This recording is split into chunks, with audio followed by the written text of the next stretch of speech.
फिर से आपका स्वागत है हमारे इस डेली करंट अफेयर्स की सीरीज़ में जिसमें हम डिस्कस करने वाले हैं top 10 current affairs of the day. और ये सीरीज़ हमारी लगातार चलने वाली है और आप किसी भी एग्ज़ाम की तैयारी कर रहे हो, चाहे वो यूपीएससी हो, एसएससी हो, बैंकिंग हो, रेलवे हो या दिल्ली पुलिस, ये टॉपिक्स आपके बहुत ही काम आने वाले हैं। इसमें हमने बहुत ही अच्छे टॉपिक्स को रखा है। तो बिना किसी देरी के हम शुरू करते हैं हमारे आज के इस सेशन को। तो पहला सवाल जो हमारे सामने है वो है, which Indian actress was recently honoured with the Golden Globe Horizon Award at the Red Sea International Film Festival in Saudi Arabia. यानी कि किस भारतीय अभिनेत्री को हाल ही में सऊदी अरब में red Sea International Film festival में गोल्डन ग्लोब होराइजन अवार्ड से सम्मानित किया गया। तो इसका जो हमारा आंसर होने वाला है वो है सी, आलिया भट्ट। यानी कि आलिया भट्ट को जो है वो गोल्डन ग्लोब जो होराइजन अवार्ड है उसे सम्मानित किया गया है red Sea International Film festival के अंदर। और ये अवार्ड उन्हें इंटरनेशनल सिनेमा और इंडियन सिनेमा के बीच गैप कम करने और उनकी एक्टिंग के लिए दिया गया है। ये जो फिल्म अवार्ड फेस्टिवल जो हुआ है, ये सऊदी अरेबिया के जेद्दा शहर के अंदर हुआ है। जेद्दा नामक शहर है, वहाँ पर ये फेस्टिवल हुआ है। और सऊदी अरेबिया की राजधानी जो है, कैपिटल सिटी जो है, वो है आपकी रियाद। और यहाँ की जो करेंसी है, यहाँ की करेंसी है आपकी रियाल। तो ध्यान रखना, रियाद जो है वो इसकी राजधानी है और रियाल जो है वो इसकी करेंसी है। एक चीज़ और आप ध्यान रख सकते हो यहाँ पर कि आलिया भट्ट की जो हॉलीवुड की डेब्यू मूवी है, आलिया भट्ट ने हॉलीवुड में जो अपनी डेब्यू मूवी साइन की है वो है हार्ट ऑफ स्टोन। ये आलिया भट्ट की हॉलीवुड की जो है वो डेब्यू मूवी है। तो ये आपको ध्यान रखना है। तो ध्यान रखना, ग्लोबल ग्लोब होराइजन अवार्ड जो है वो किसे मिला है? आलिया भट्ट को मिला है। तो हम आगे बढ़ते हैं अपने नेक्स्ट क्वेश्चन के ऊपर। और recently Time magazine has named whom as its 2025 person of the year. यानी कि हाल ही में टाइम पत्रिका ने किसे अपने 2025 पर्सन ऑफ द ईयर के रूप में नामित किया है? A Jensen Huang, B architects of AI, C Sam Altman और डी जनरेटिव एआई। तो देखिए, यहाँ पर सबसे पहली चीज़ मैं आपको ये बताना चाहूँगा कि इस बार टाइम मैगजीन ने पर्सन ऑफ द ईयर 2025 किसी इंसान को नहीं दिया है, मतलब किसी एक इंसान को नहीं दिया है। और इसका जो आंसर होने वाला है हमारा वो है B, the architects of AI. तो ये बहुत इंपॉर्टेंट क्वेश्चन है क्योंकि द आर्किटेक्ट्स ऑफ एआई को पर्सन ऑफ द ईयर चुना गया है। इसमें किसी एक इंसान को नहीं बल्कि एक पूरे ग्रुप को सेलेक्ट किया गया है जो एआई टेक्नोलॉजी को लीड कर रहे हैं। और इसमें एक नाम जेनसेन हुआंग भी है, जो एनवीडिया नाम की कंपनी जो है, एनवीडिया नाम की कंपनी से संबंधित है। सैम ऑल्टमैन जो है, ये ओपन एआई जिसमें आपने नाम सुना होगा चैट जीपीटी, चैट जीपीटी जो है वो ओपन एआई के द्वारा लॉन्च किया गया था, वो इसके अंदर शामिल है। साथ में एलोन मस्क, एलोन मस्क को भी इसमें शामिल किया गया है। एलोन मस्क जो एक्स के ओनर हैं, जो पहले ट्विटर के नाम से जाना जाता था। और ये जो एक्स है इसका एआई है ग्रोक एआई। तो ये सब वो लोग हैं जो आर्किटेक्ट्स ऑफ एआई हैं। यानी कि हम कह सकते हैं ये सब मिलकर के जो है वो एआई को आगे बढ़ाने का काम कर रहे हैं। तो ऐसा पहली बार नहीं हुआ है कि किसी नॉन ह्यूमन को जो है वो टाइम्स ने या टाइम मैगजीन ने पर्सन ऑफ द ईयर चुना है। इससे पहले 1982 के अंदर, 1982 में कंप्यूटर को कंप्यूटर को मशीन ऑफ द ईयर के नाम से चुना गया था, जो कि एक नॉन ह्यूमन विनर था टाइम की तरफ से। ठीक है, तो आपको ये चीज़ें ध्यान रखनी है। और एआई जो है वो आगे किस तरीके से यूज़ होने वाला है वो हम सब धीरे धीरे देख रहे हैं, और एआई का बहुत ज़्यादा यूज़ आजकल बढ़ भी गया है। तो हम आगे बढ़ते हैं अपने नेक्स्ट क्वेश्चन के ऊपर, जो कहता है कि भाई which country clinch the title of the 14th FIH mains junior hockey world cup 2025 held in Tamil Nadu India. यानी कि तमिलनाडु भारत में आयोजित 14वें FIH पुरुष जूनियर हॉकी विश्व कप 2025 का खिताब किस देश ने जीता है? तो ये जो खिताब जीता है वो जर्मनी ने जीता है। जर्मनी इसका विनर हुआ है और इसने स्पेन को हराया है। स्पेन जो है वो रनर अप है। स्पेन इस मुकाबले के अंदर रनर अप रहा। तो जर्मनी ने जो है वो स्पेन को हरा करके पेनल्टी शूटआउट में स्पेन को हराया, और ये मेडल जो है वो जर्मनी ने जीता है। इंडिया की अगर परफॉर्मेंस की हम बात करें तो इंडिया ने ब्रॉन्ज मेडल जीता है। इंडिया ने इस बार ब्रॉन्ज मेडल जो है वो अपने नाम किया, और ब्रॉन्ज मेडल जीतने के लिए इंडिया ने अर्जेंटीना को 4-2 से हराया। इंडिया ने अर्जेंटीना को 4-2 से हराकर ब्रॉन्ज मेडल जीता है, और ये तमिलनाडु के दो शहरों चेन्नई और मदुरई, चेन्नई और मदुरई शहर में जो है वो ये आयोजित किया गया। और जर्मनी जो है उसने इसे 8वीं बार, जर्मनी का ये 8th टाइटल है, 8वीं बार जर्मनी ने ये जो टाइटल है वो अपने नाम किया है, और ये अभी तक की मोस्ट सक्सेसफुल टीम है जूनियर हॉकी वर्ल्ड कप के अंदर आज तक के इतिहास में। ठीक है। और अगर हम इंडिया की बात करें तो इंडिया आज तक 2 बार ये खिताब जीत चुका है, और ये 2 बार इंडिया ने ये खिताब कब जीता है, एक बार 2001 के अंदर और एक बार 2016 के अंदर, 2001 एंड 2016 के अंदर इंडिया ने ये खिताब जीता था, लेकिन इस बार इंडिया ने ब्रॉन्ज मेडल जीता है। अगर हम FIH हेडक्वार्टर की बात करें, यानी कि जो फेडरेशन ऑफ इंटरनेशनल हॉकी है, उसके अगर हेडक्वार्टर की बात करें तो वो लुजान स्विट्जरलैंड के अंदर है, ये भी आप ध्यान रख सकते हो। ठीक है। तो हम नेक्स्ट क्वेश्चन के ऊपर चलते हैं। What is the name of India's first AI-powered tribal language translator, developed in collaboration with IIT Delhi, which was recently showcased at the Bharatiya Bhasha Utsav 2025 in New Delhi? यानी कि IIT Delhi के सहयोग से विकसित भारत के पहले AI संचालित जनजातीय भाषा अनुवादक यानी कि ट्राइबल लैंग्वेज ट्रांसलेटर का नाम क्या है, जिसे हाल ही में नई दिल्ली में भारतीय भाषा उत्सव 2025 में प्रदर्शित किया गया? तो देखिए दोस्तों, इसका जो आंसर होने वाला है आपका, वो है सी, Adivani.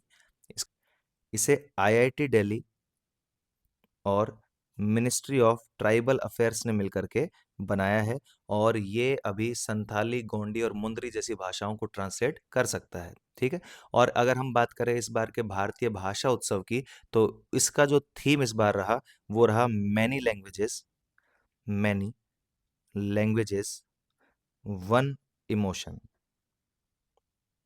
Many languages one emotion theme जो है वो इस बार इसका रहा है, और ये महाकवि सुब्रमण्य भारती की जयंती पर हर साल मनाया जाता है। अगर हम 8th शेड्यूल की बात करें, हमारे कॉन्स्टिट्यूशन में 8th शेड्यूल जो है उसमें 22 भाषाएं बताई गई हैं, 22 ऑफिशियल लैंग्वेजेस हैं भारत की। तो भाषाओं से संबंधित चीजें हमें ध्यान रखनी है। शुरुआत में इस 8th शेड्यूल के अंदर 14 लैंग्वेजेस थी, जो बाद में बढ़ा करके 22 लैंग्वेजेस कर दी गई है। ठीक है। तो ये आपको ध्यान रखना है। तो हम चलते हैं हमारे नेक्स्ट क्वेश्चन के ऊपर। तो नेक्स्ट क्वेश्चन हमारा कहता है, संपन्न portal which was recently in the news for on boarding MTNL pensioners functions under which union ministry?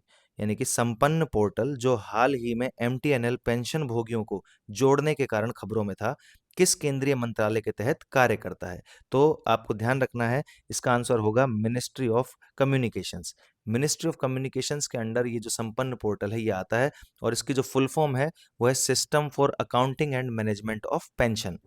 Recently ये न्यूज़ में इसलिए आया क्योंकि MTNL के पेंशनर्स को इसमें ऑनबोर्ड किया गया, ताकि उनकी पेंशन डायरेक्ट बैंक अकाउंट में आए बिना किसी डीले के।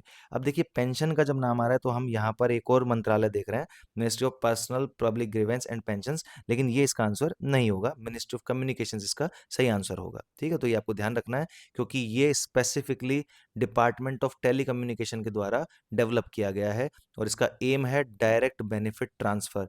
डायरेक्ट बेनिफिट ट्रांसफर जो है वो लोगों के अकाउंट्स में सीधा ट्रांसफर किया जाए, और इसे प्रमोट करना और इसके लिए ट्रांसपेरेंसी लाना इसका जो है वो एम रहा है।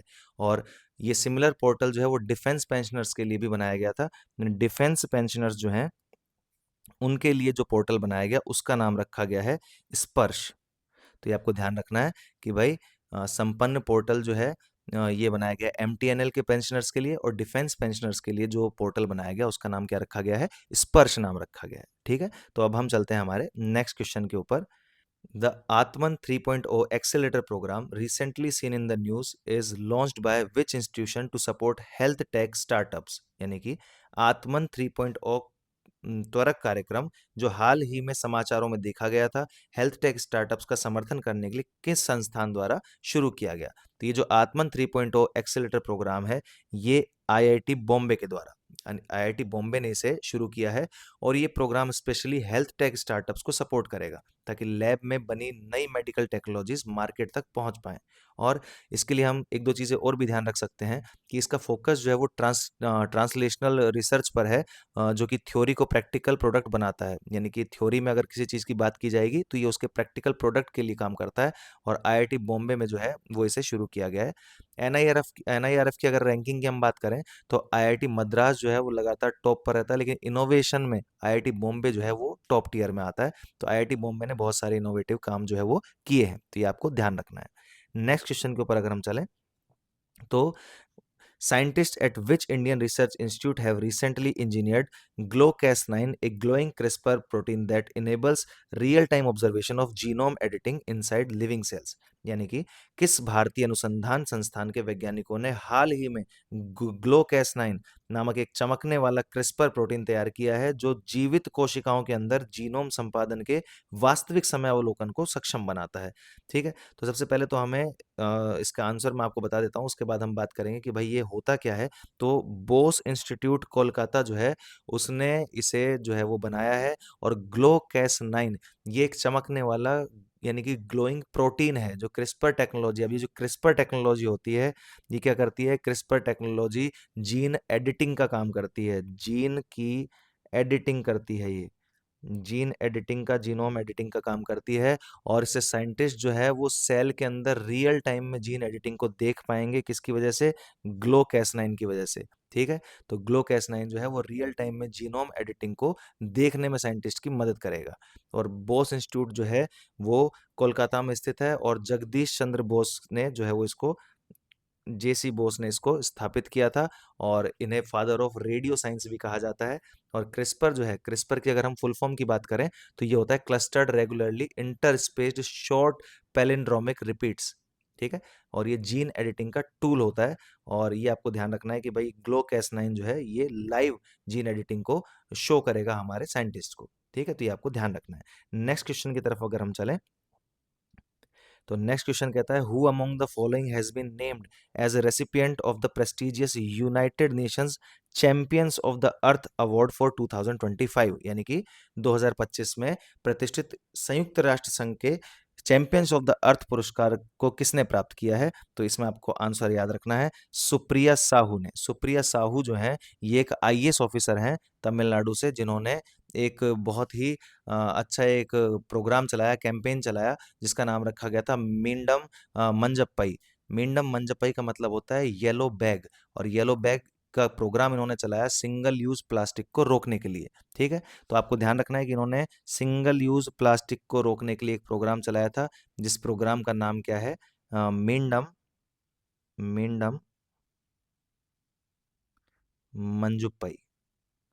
और इसका मतलब क्या होता है, इसका मतलब होता है येलो बैग, जो कि सिंगल यूज प्लास्टिक को रोकने के लिए चलाया गया है। ये एक आईएएस ऑफिसर हैं, और ये अवार्ड जो है ये दिया जाता है यूएनईपी के द्वारा, यूनाइटेड नेशंस एनवायरनमेंट प्रोग्राम के द्वारा ये पुरस्कार जो है वो दिया जाता है। और इसका हेडक्वार्टर, यूएनईपी का हेडक्वार्टर कहाँ पे है? तो ये है नैरोबी, केनिया के अंदर। नैरोबी केनिया के अंदर ये हेडक्वार्टर है। और आप एक चीज़ ये भी ध्यान रख सकते हो कि इसी अवार्ड को 2018 में जीता था हमारे प्राइम मिनिस्टर नरेंद्र मोदी ने। नरेंद्र मोदी जो है हमारे प्राइम मिनिस्टर, उन्होंने ये पुरस्कार 2018 के अंदर सेम पुरस्कार जीता था, चैंपियंस ऑफ द अर्थ। तो ये भी आपको ध्यान रखना है। ठीक है, तो चलिए हम नेक्स्ट क्वेश्चन के ऊपर चलते हैं। Which organization released the World Inequality Report 2026, which recently flagged a sharp rise in India's wealth gap? यानी कि किस संगठन ने विश्व असमानता रिपोर्ट 2026 जारी की, जिसने हाल ही में भारत के धन के अंतर में तेजी से वृद्धि को चिन्हित किया है? तो देखिए इसका जो आंसर है आपका वो है world inequality lab. World inequality lab जो है उसने ये रिपोर्ट पेश की है, और ये रिपोर्ट हाईलाइट करती है कि इंडिया में वेल्थ गैप यानी कि अमीर और गरीब का अंतर कितना ज्यादा बढ़ रहा है, और ये बहुत तेजी से बढ़ रहा है। अच्छा, आपको एक चीज ध्यान रखनी है कि ऑक्सफैम भी ऐसी एक रिपोर्ट निकालता है, लेकिन ये वाली जो रिपोर्ट है ये वर्ल्ड इनइक्वालिटी लैब ने पेश की है।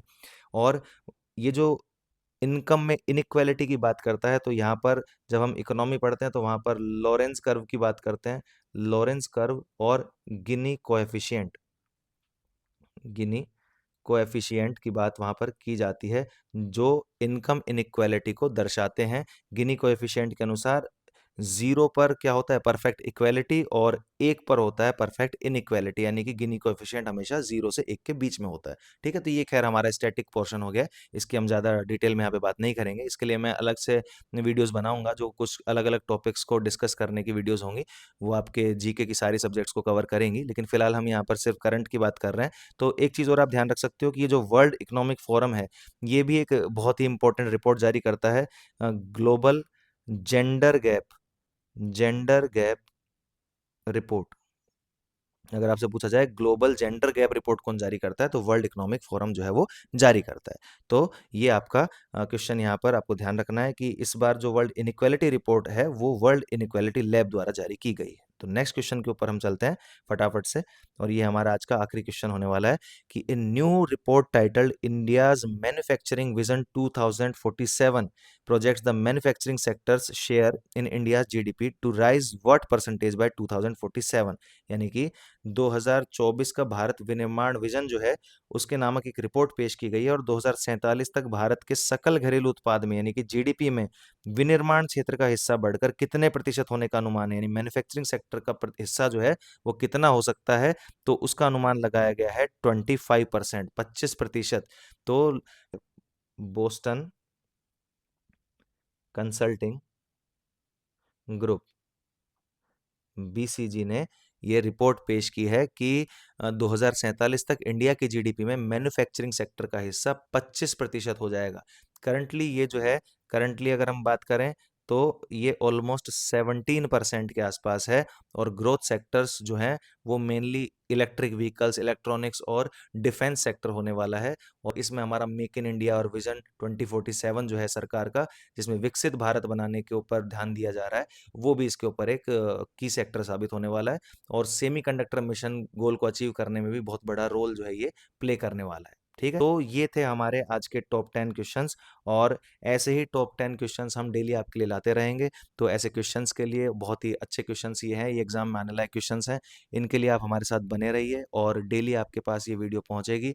आप इसका पीडीएफ जो है वो हमारे टेलीग्राम चैनल से भी डाउनलोड कर सकते हैं। टेलीग्राम चैनल की लिंक जो है वो मैंने इस वीडियो के डिस्क्रिप्शन में डाल दी है, और आप वहाँ पर जुड़ें, टेलीग्राम को ज्वाइन करें, और इसकी पीडीएफ को आप फ्रीली डाउनलोड कर सकते हैं। ठीक है, और अगर आपको ये वीडियो पसंद आया हो तो इस चैनल को सब्सक्राइब करें, वीडियो को लाइक करें, और शेयर और कमेंट करना ना भूलें। Thank you very much.